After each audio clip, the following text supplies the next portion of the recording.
반갑습니다. 연말을 맞아 배당락, 배당 기준일, 배당 받는 법, 고배당주 종류, 전략 등을 함께 알아보고자 합니다. 주식 투자자라면 슬슬 추워지고 겨울과 연말이 다가오면 배당주를 생각해보기 마련입니다. 일반적으로 배당주 투자라 함은 배당주 가치 투자라고, 즉 중장기 투자 영역이라고 생각을 하게 됩니다. 중장기로 가치 투자를 할 생각인데 이왕이면 배당까지 주면 투자 메리트가 더 커지게 되겠죠. 이러한 중장기 배당 투자는 매우 중요한 투자의 영역이고 저도 이러한 중장기 배당 투자를 하고 있지만 오늘은 단기적인 배당 투자에 대해서 알아보고자 합니다. 잠시만 주식을 가지고 있어도 배당금은 나오기 때문에 단기적으로 활용을 하시는 분들도 있습니다. 시세 차익이 아닌 보유만으로도 현금을 얻을 수 있는 연말 보너스 같은 개념이 되겠죠. 이런 단어를 꼭 이해를 하고 넘어가셔야 됩니다. 우선 배당이라는 것을 알아야 되겠죠. 기업이 이익을 발생시켜서 회사 내에 누적하여 온 이익 잉여금의 일부를 기업의 소유주에게 분배, 주식을 가지고 있으면 주주, 그러니까 그 회사의 주인이 되는 것이죠. 내가 삼성전자의 한 주만 가지고 있어도 나는 삼성전자의 주인이 되는 것입니다. 이렇게 기업의 소유주들에게 분배를 해주는 것이고 그것이 현금이 될 수도 있고 주식이나 어음이 될 수도 있습니다. 오늘은 현금 배당 쪽으로 알아볼 것이고요. 배당 기준일에 대해서 알아보도록 하겠습니다. 매년 마지막 날인 12월 31일 여기가 배당 기준일이지만 국내 시장은 매년 12월 31일이 휴장일입니다. 자, 달력을 한번 보면 올해 2020년 12월 달력입니다. 올해의 마지막 날은 목요일이고 매년 마지막 날은 증시 휴장일입니다. 이날은 증시가 열리지 않습니다. 여기가 배당 기준일이 되지만 여기가 휴장일이기 때문에 실질적으로는 하루 전날인 12월 30일이 배당 기준일이 됩니다. 여기서 배당 기준일이라는 말은 이 기준일에 내가 주식을 가지고 있어야 된다는 말입니다. 여기서 좀 반전이 있습니다. 여러분들도 주식을 하시면서 잔고 쪽으로 보시면 예수금이나 D+1, D+2 이런 글자들을 많이 볼 수 있습니다. 지금 내가 당장 장중에 삼성전자를 한 주를 사면 내 잔고에 삼성전자가 찍히지만 실제적으로 내 계좌에서 삼성전자 주식 하나만큼 돈이 당장은 빠져나가지 않습니다. 그것이 이틀 뒤에 빠져나가게 됩니다. 이것이 이 주식시장의 시스템 D+2인데 실제적으로 전산상에 내가 주식을 산 것은 이틀 뒤가 인정이 되는 것입니다. 이것은 과거의 산물인데 과거에는 종이로 다 했죠. 종이로 내가 삼성전자 사겠다 해서 종이에다가 적어서 증권사 직원에게 넘기고 그것을 증권사 직원이 조합을 해서 그 안에서 잘못된 것이 없는지 또 판단하는 시간을 또 가지고 이런 것들을 하루 이틀 잡아서 이틀 뒤에 최종적으로 이 주식을 이분이 매수를 했다, 매도를 했다라는 것을 인정을 하게 들어가게 됩니다. 이러한 과거 산물이 아직까지 남아있게 되면서 이 D+2라는 개념이 계속 이어져 오고 있습니다. 대표적으로 여러분들이 느낄 수 있는 것은 현금이 필요해서 주식을 매도를 하면 내 계좌에서는 이제 판 것으로 보여지지만 실제적으로는 이틀 뒤에 그게 돈이 들어오게 되고 현금을 찾기 위해서는 이틀을 기다려야 현금을 찾을 수 있죠. 자, 그러면 다시 이 배당 기준일 30일에 내가 주식을 가지고 있어야 배당을 지급을 하는데 실제적으로 이날에 내가 가지고 있으려면 D+2, D-2를 하면 하나,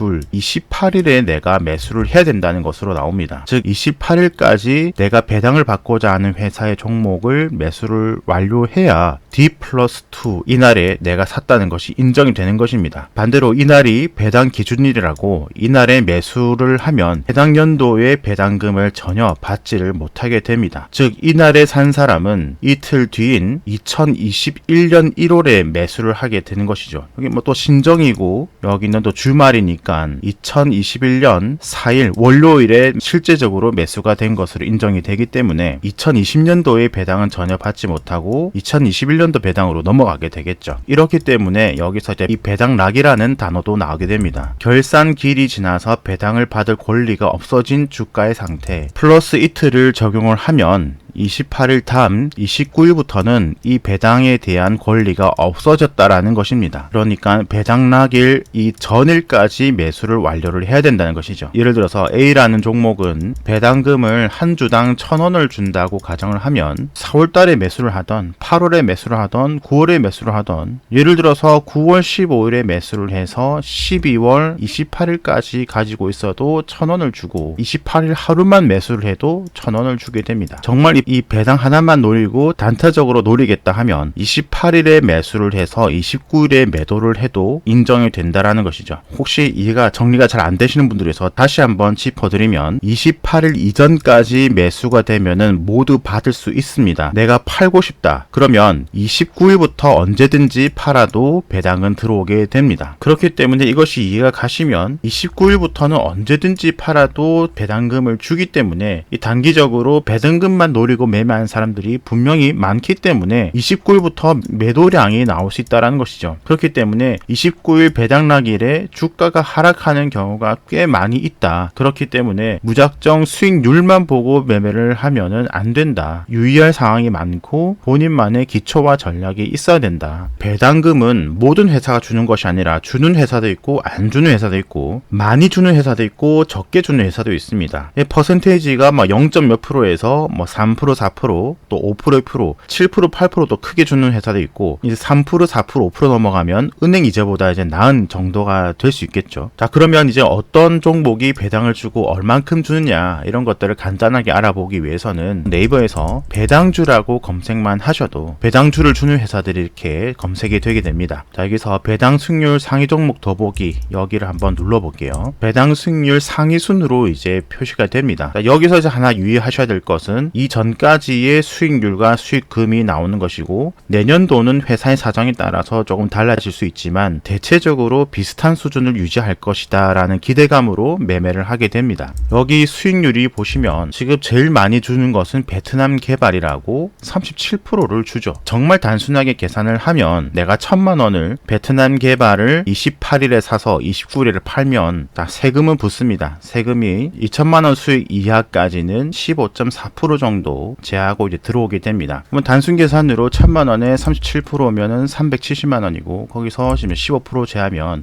대략적으로 320만 원 정도 이제 들어올 수 있게 되겠죠. 그 밑으로는 동양고속 17.8%, 두산 9%대, 대신증권 우선주 9%대, 쭉 내려가면 이제 7%대, 6%대, 5%대, 조금 뒤로 넘어가면 3%대, 또 많이 뒤로 가면 2%대, 1%대, 이제 0. 몇 %대까지도 이제 넘어가게 됩니다. 야, 이렇게 큰 것들 사서 바로 팔면 대박이겠다. 이렇게 접근하시면 또 큰 낭패를 볼 수가 있습니다. 역사적으로는 항상 그런 건 아니지만 배당락일에 주가가 하락하는 경우가 꽤 많습니다. 그렇기 때문에 이제 개인마다 전략이라는 것이 필요하고 크게 이제 두 가지를 봐야 되겠죠. 만약에 하락이 온다면 하락분 이상만큼의 내가 이득일지 또는 하락이 오더라도 다시 올라갈 수 있는 주식인지 이거 두 개가 큰 기준이 될 수 있습니다. 자, 배당락일을 보면 삼성전자입니다. 작년은 12월 27일에 배당락일이었습니다. 그러니까 그 전날까지 매수를 하고 여기서부터 아무데나 팔아도 배당금은 동일하게 들어오게 되겠죠. 그래서 삼성전자 같은 경우는 작년에 여기서 매수를 하고 그 다음날에 주식도 오르고 배당금도 주니까 좋은 결과가 될 수 있겠죠. 하지만 이제 2018년도 배당을 보시면 여기가 이제 배당락일입니다. 그리고 살짝 올라갔다가 또 내려갔다가 결과론적으로 올라갔지만 단기적으로는 또 내려가는 것도 볼 수가 있고요. 지금 2위를 찍고 있는 동양고속을 한번 보도록 하겠습니다. 동양고속은 17.8%라는 어마어마한 수익률을 주는데 자, 동양고속의 작년 12월 27일이 역시 배당락이었고 그 전에 이제 매수가 들어갔어야 되죠. 만약에 여기서부터 매수가 들어가서 여기까지 올라갔다가 배당락일에 갭 하락으로 떨어져서 여기서 바로 팔고 나오면은 시세 차익도 어느 정도 챙긴 것이고 배당금도 챙기게 되는 것이기 때문에 성공적인 단기 투자가 될 수 있겠죠. 하지만 만약에 여기서 매수를 했다면 그 다음에 배당락일에 나오고 쭉 그 다음에 한동안 밀리는 것을 볼 수 있습니다. 거래량은 하루에 18,000주밖에 안 나오고 거래량이 안 나온다는 말은 내가 팔고 싶어도 잘 팔 수가 없겠죠.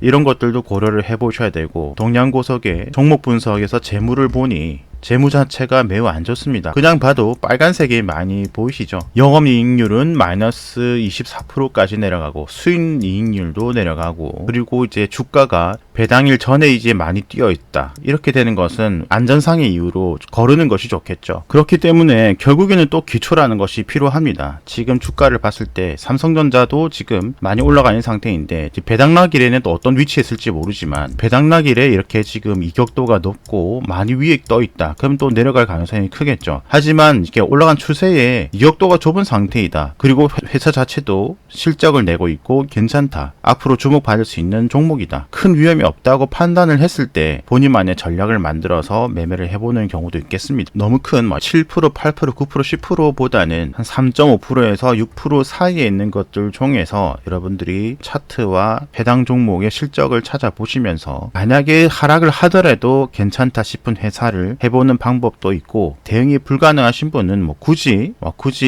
배당 하나 받으려고 3%, 4%, 5% 배당 하나 받으려고 너무 혈안이 될 필요도 없다고 생각을 하고요. 중장기 투자로 배당주를 투자한다면은 그거는 또 다른 얘기로 매력적일 수 있습니다. 정말 좋은 회사면 길게 5년, 10년을 두고 주가도 오르고 매년 배당금도 받게 되니까요. 그 부분은 또 다음에 또 얘기해 드리고요. 그래서 여기 이제 수익률 그리고 배당금, 이것이 한 주당 이만큼 준다는 거죠. 부산우를 한 주를 가지고 있으면 5,250원을 준다는 것이고, 이거는 과거까지입니다. 내년엔 여기서 변동이 있을 수 있습니다. 내년 1월, 2월, 3월 정도에 각 회사별로 배당을 주는 회사들은 뉴스가 나옵니다. 이번에는 얼마를 결정을 했다. 이런 것들 참고를 하셔서 보통의 경우는 내년 4월 정도에 들어오게 됩니다. 자동적으로 본인 증권 계좌로 들어오게 됩니다. 오늘 이렇게 초보분들을 위해서 배당에 관해서 한번 기초적으로 알아봤습니다. 언제나 그랬다시피 기준과 기초가 없으면 내가 당할 수 있다 느끼셨으면 좋겠고요. 항상 모질한 내용 또 추가할 내용 있으면 또 다음 기회에 추가로 제작해서 올려드리도록 하겠습니다. 오늘은 여기서 이렇게 줄이도록 하겠습니다. 구독, 좋아요, 알람 설정 무료입니다. 감사합니다.